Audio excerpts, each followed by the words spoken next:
We are treating a 500-year-old historical mystery as an active homicide investigation. The crime scene is gone, but the forensic and documentary evidence remains.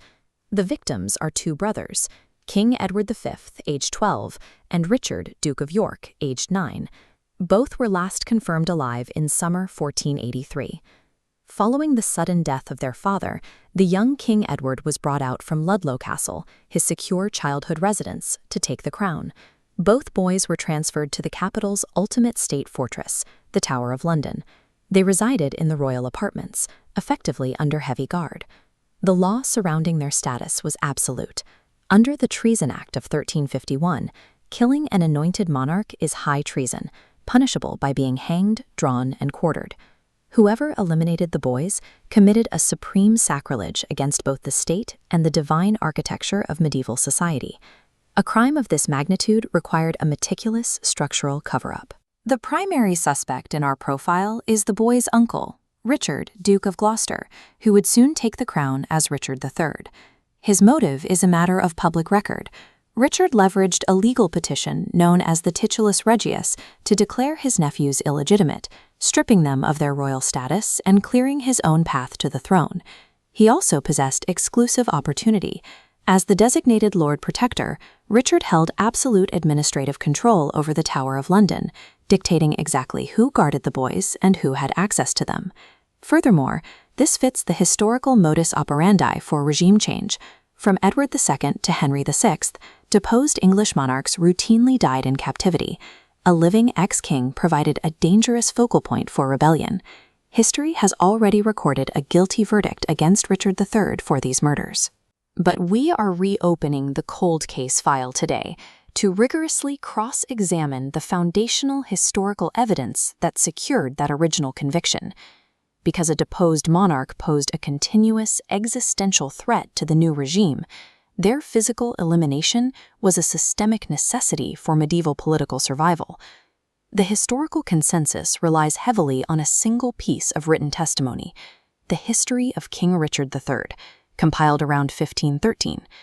The author is Sir Thomas More, a respected intellectual, lawyer, and statesman. More provides the vivid details we know today.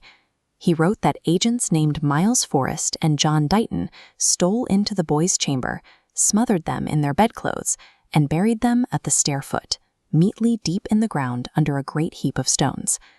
But this text has a fatal evidentiary flaw. Moore was a toddler when the princes disappeared. His entire account relies on unverified hearsay, qualifying his own assertions with the phrase, "as men constantly say."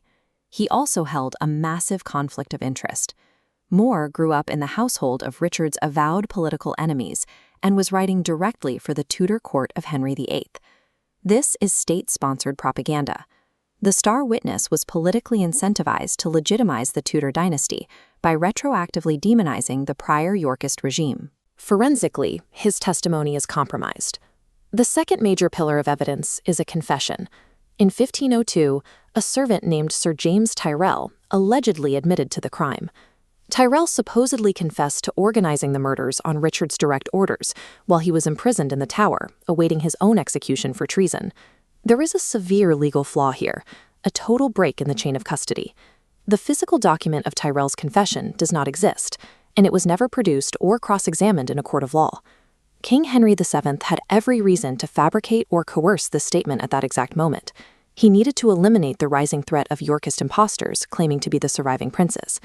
A missing confession, allegedly extracted under the threat of death by a king desperate to secure a fragile lineage, fails to meet the standard of definitive proof. In 1674, workmen remodeling the Tower of London dug 10 feet under a staircase and unearthed a wooden box containing 2 small human skeletons. To close the case, the Crown authorized a modern forensic attempt. A 1933 medical examination was conducted by Professor William Wright and Dr. George Northcroft. Their initial findings appeared highly credible. The age profiles of the skeletons, approximately 12 and 10 years old, closely matched the timeline of the prince's disappearance in 1483. Professor Wright then made a critical and highly controversial assertion.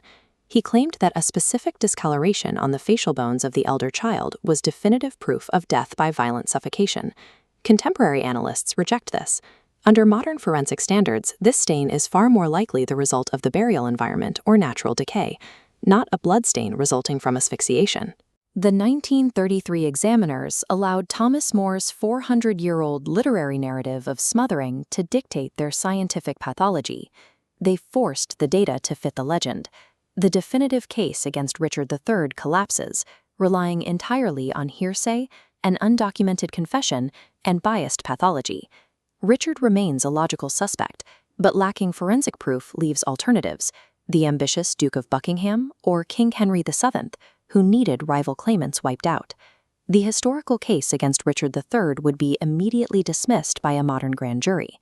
It exists today as a narrative consensus rather than a proven forensic fact. Stepping back, the reality of the Wars of the Roses is that power was ultimately decided by extreme violence. Medieval political theology divided a king into two entities: the body politic, which represented the eternal state, and the body natural, the mortal human being. To definitively secure the eternal body politic, a usurping regime had no choice but to completely destroy the body natural of any rival claimant. The Tudor regime won the physical war for the crown on the battlefield at Bosworth, but they also won the forensic investigation that followed.